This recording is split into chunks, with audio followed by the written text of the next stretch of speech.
Hey parents, my name's Brian. I'm one of the pastors here at the church. And a number of years ago, I read this book called Essential Church by Tom Rainer. And as I read it, I was gobsmacked by a lot of the statistics. The book basically looks at what makes kids stick in the church long term. And one of the things that really struck me was what he calls the new spin on hypocrisy. Right? We're familiar with this idea that when you don't walk the walk, then you're considered a hypocrite.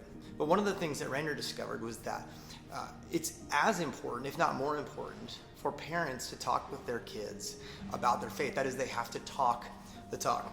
Listen to what he says. He says, the new spin on hypocrisy is that doing church is not enough. Parents must talk to their children about why church and matters of spirituality are essential. Teens must hear regularly from their parents or guardians, as well as seeing their actions. Do as I do and hear what I say. The spiritual guidance children hear from their parents weighs equally with the actions they see from their parents.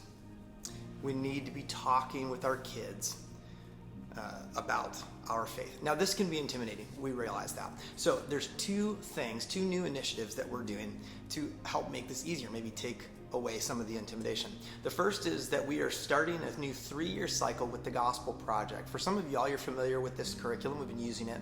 But now, from birth through 12th grade, all kids are going to be studying the same thing each week. It's going to take us through the whole Bible in 3 years. So what that means is whether you've got a kid in the nursery, in preschool, and one in high school, or any of the grades, they're all going to be talking about the same thing in their classes, which will help equip us to talk with our kids at home. And the second initiative is this family connection card. This is going to be available to you every Sunday. It's also available on Church Center. And what this is a summary of what the kids talked about in their classes. It has the scriptures for the week. It has a summary of what they talked about, some conversation questions for you to use around the dinner table or in the car, and then a family challenge and activity if you would like to do it. Looking ahead at the Gospel Project for the next month, just to let you know what's coming, we're going to be starting in Genesis, the first 3 chapters, as well as looking at Psalm 19. So we hope that this new Gospel Project, everybody doing the same thing, this integrated curriculum, and the family connection card will help you talk the talk and avoid this new spin on hypocrisy that Rainer talks about.